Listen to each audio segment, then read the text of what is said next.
Morecambe and Wise, as they were known, were an iconic English comedy double act, working across most forms of broadcast.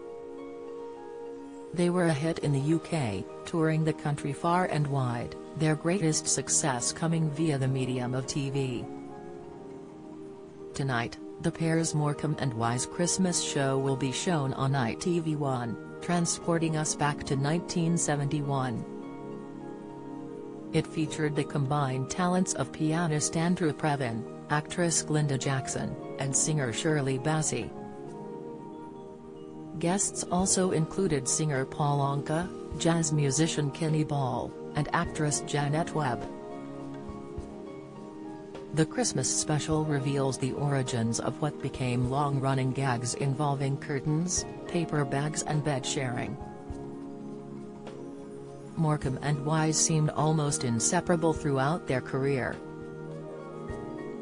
Friends for 44 years, partners for most of it, many described them as two halves of a whole. Sadly, Morecambe passed away in 1984, and Wise followed 15 years later in 1999. While the pair were inseparable, unearthed reports show that some had attempted to split them up. Prior to their mainstream success, bosses at the BBC were not keen on Wise after a script was sent to them. They preferred the idea of Morecambe ditching him and going solo as a comic, as was explored during ITV's series The Lost Tapes. A letter to a scriptwriter dated June 5, 1959, written by one of the BBC's comedy producers, John Emmons, laid bare the broadcaster's concerns. He wrote, "After seeing Morecambe and Wise the other week in their show, in Blackpool, I am not at all sure as to their strength on a TV program. They are still working on old gags and, in my opinion, frequently working the wrong type of material. They are quite a disappointment to me because when I first worked with them in this region on sound, I thought they had a great future. It is even more depressing than it seems because they are quite happy to jog along as they are doing at the moment." Analysis: I always thought Eric Morecambe was a funny man and still think that he could be very successful on Vision, but only if he could be detached from Ernie, who I think is a big weakness. I really cannot see them making the grade in a TV series.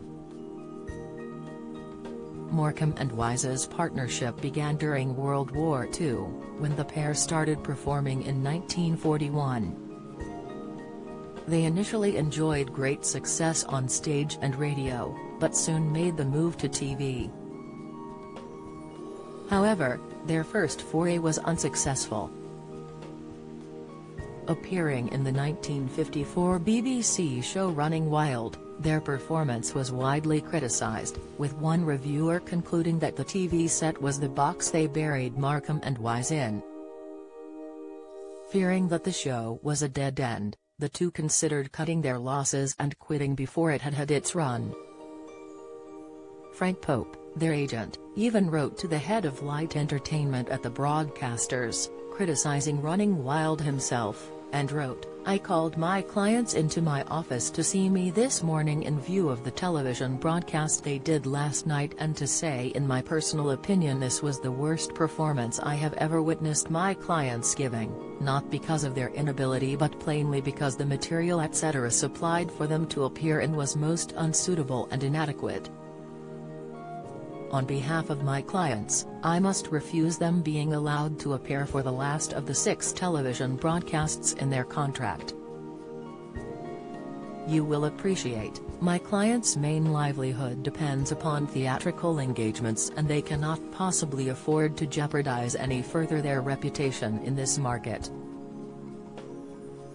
Following this, the pair kept a tight control over their material, and in 1956 were offered a spot in the Winifred Atwell show with material written by Johnny Spate. This proved a success, and marked the beginning of an illustrious career.